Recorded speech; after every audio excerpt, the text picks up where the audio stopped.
Fala pessoal, tudo bem com você? Eu sou o Marcos do canal Fazendo as Malas, morar na Espanha, e seria impossível que nós não gravássemos esse vídeo. Eu sei que nós já gravamos alguns vídeos sobre o coronavírus.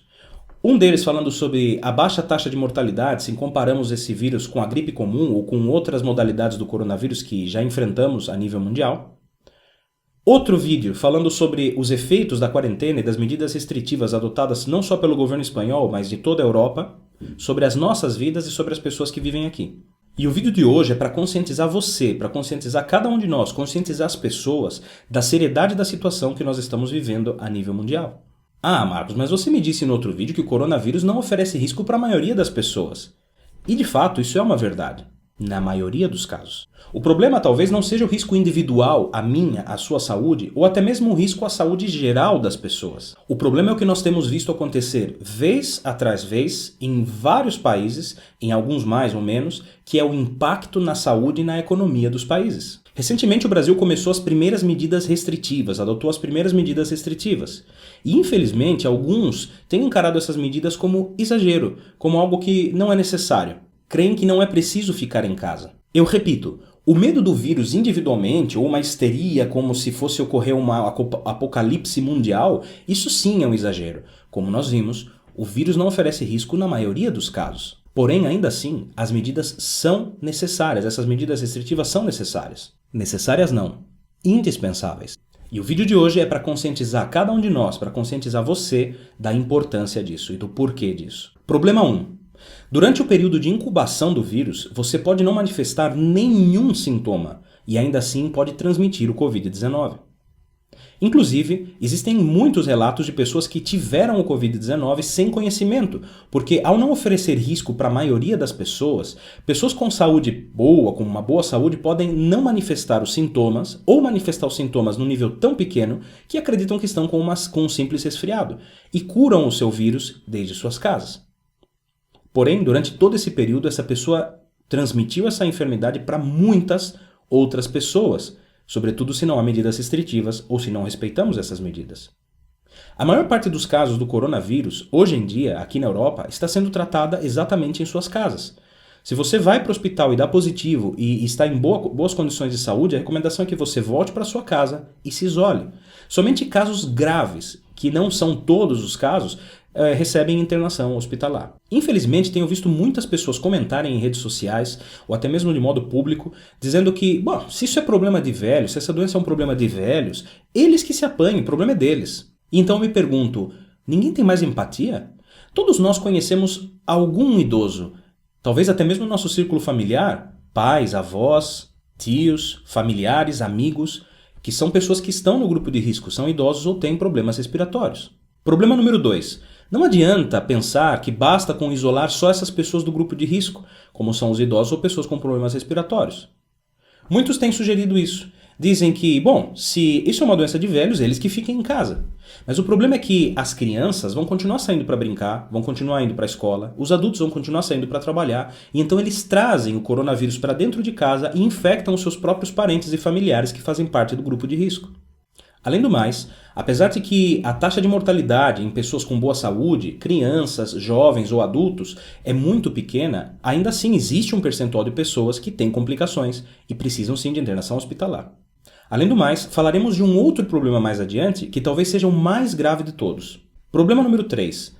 A situação é crítica a nível mundial. A velocidade de propagação do vírus é muito rápida, como vocês podem ver nos gráficos que aparecem aí na tela. É verdade que não se trata de um vírus tão mortal, mas tem umas taxas de contágio muito altas. Além do mais, quanto mais pessoas o vírus infecta, mais pessoas vão morrer, ainda que a taxa de mortalidade seja pequena. E não adianta pensar que não vai acontecer o mesmo no Brasil. Isso tem acontecido repetidas vezes em todos os países que se veem afetados pelo coronavírus, principalmente se não respeitamos as medidas restritivas. Problema número 4. Ainda não existe vacina ou cura para o coronavírus.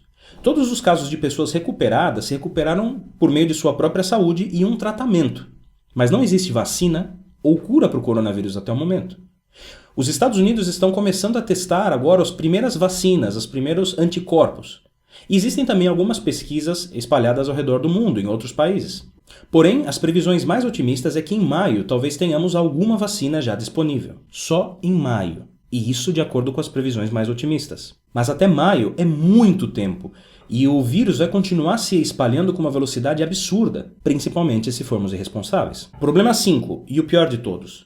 A curva de contágio é assustadoramente rápida e o impacto que ela tem no sistema de saúde. Como você pode ver, a velocidade de propagação do coronavírus é assustadora, e isso se repete em todos os países. Os casos vão se multiplicando muito rápido e o impacto no sistema de saúde é brutal. Hospitais colapsam, faltam leitos, faltam profissionais de saúde. A saúde na Espanha é um modelo, é uma das melhores saúdes aqui na Europa. E veja só os efeitos aqui no sistema de saúde aqui da Europa. Na verdade, a situação está quase que fora de controle. Imagina então no Brasil o que aconteceria. Observem na tela a evolução do coronavírus aqui na Espanha. No dia 0, haviam 84 infectados e 0 mortos. E veja como vai crescendo, no começo não tão rápido. Dia 1, 103, 0 mortos. Dia 2, 165, 1 morto. Dia 3, 222 infectados e 2 mortos. Dia 4, 259 e 3 mortos. Aqui o primeiro salto, quase duplica. Dia 5, 400 infectados e 5 mortos. Dia 6, 500 infectados e 10 mortos. Dia 7, 673 infectados e 10 mortos. Outro salto. Dia 8, 1.073 infectados e 28 mortos. Outro salto. Dia 9, 1.695 infectados e 35 mortos. Outro salto absurdo, quase 800 de diferença. Dia 10, 2.277 infectados e 54 mortos. Dia 11, 3.004. Dia 12, 5.232, um salto de 2.200 pessoas. Dia 13, 6.391. Dia 14, 7.798. Dia 15, 9.942.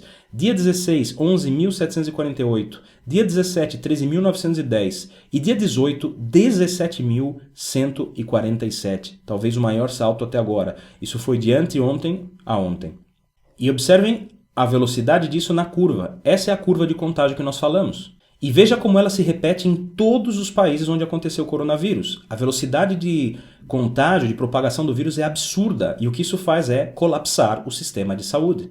Nesse outro gráfico nós temos comparativo de Itália, Espanha, Alemanha, França e Coreia do Sul. E como vocês podem ver, a situação na Espanha, que é esta linha vermelha, está pior do que na Itália, porque nós atingimos já mais infectados em menos tempo do que na Itália. E aqui vem o meu apelo até mesmo para os insensíveis, que acham que o coronavírus é um problema de velhos e que como não oferece nenhum risco para a sua própria saúde, então o problema não é deles. Se você não respeitar as medidas restritivas e contribuir com a propagação do vírus pelo território nacional, dentro do Brasil, se ocorrer a mesma curva de contágio que nós vimos, que acontece em outros países, e isso vai acontecer, mas nós podemos definir com as nossas medidas restritivas o quão grande vai ser essa curva, mas se essa situação se repetir ou se agravar ainda mais no Brasil, sabe o que vai acontecer?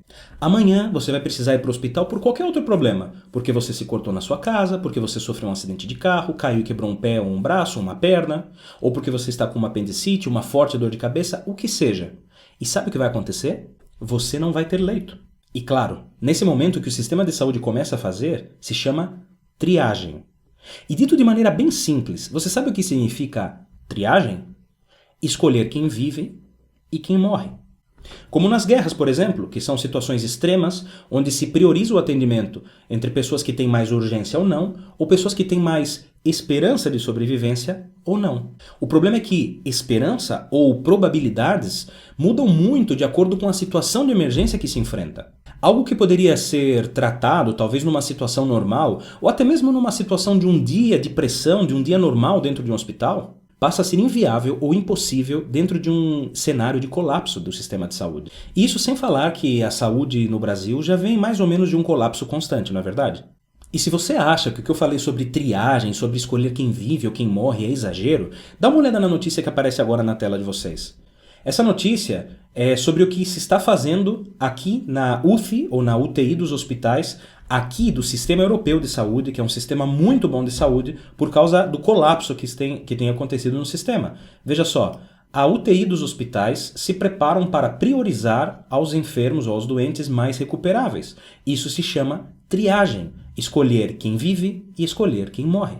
Assim sendo, tome consciência da situação que nós estamos vivendo, em que o Brasil vai enfrentar a partir de agora, em que Itália, Espanha e outros países da Europa estão enfrentando já faz 15, 20, 30 ou 40 dias. Respeite as normas restritivas. Você vai precisar fazer compras e ter algo estocado? Sim, mas faça essas compras com responsabilidade. Você não precisa estocar grandíssimas quantidades de papel higiênico ou de alimento.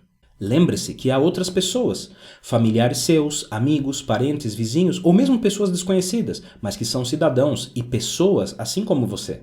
Os mercados continuarão funcionando, é verdade, talvez com algumas medidas de controle de acesso, mas você vai poder continuar comprando. Compre só o necessário.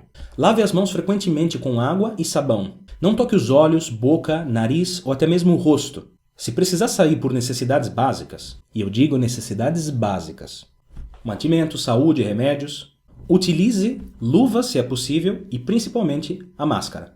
Ao voltar para casa, não toque em nada antes que alguém te ajude a lavar as mãos com água e sabão e desinfetar suas mãos com álcool em gel se você tiver. Senão, a água com sabão já é também o suficiente. Ajude a diminuir a propagação do vírus e a conter essa curva de contágio. Assim, o que vamos fazer é diminuir o impacto desse vírus ou dessa triste situação sobre o sistema de saúde e sobre a economia do meu, do seu e do nosso país e do mundo. Bom, pessoal, esse foi o vídeo de hoje. Espero que vocês tomem consciência e que sempre o que tentamos fazer é ter equilíbrio. A situação é grave pelos motivos que nós falamos aqui. Não é um cenário apocalíptico, não é um cenário de extinção da humanidade, porém, é inegável os efeitos que existem sobre o sistema de saúde e também sobre a economia dos países. Assim, sejamos conscientes e ajudemos a conter a curva de contágio do coronavírus. Se você não está inscrito no canal, não deixa de se inscrever, ativa as notificações para receber então os alertas dos novos vídeos. Não esquece de apoiar a gente na nossa vaquinha para trocar de câmera, se você puder, muita gente já ajudou, nós estamos com uns 30%, 33% mais ou menos, e a gente agradece muito se você puder também contribuir para que a gente possa trocar de câmera e fazer vídeos melhores para você. E se você quer entrar no nosso grupo do Telegram, nós temos um grupo no Telegram onde compartilhamos informações relacionadas com mudança de país, sobretudo a Espanha, também está o link aí na descrição do vídeo. Um abraço e até a próxima.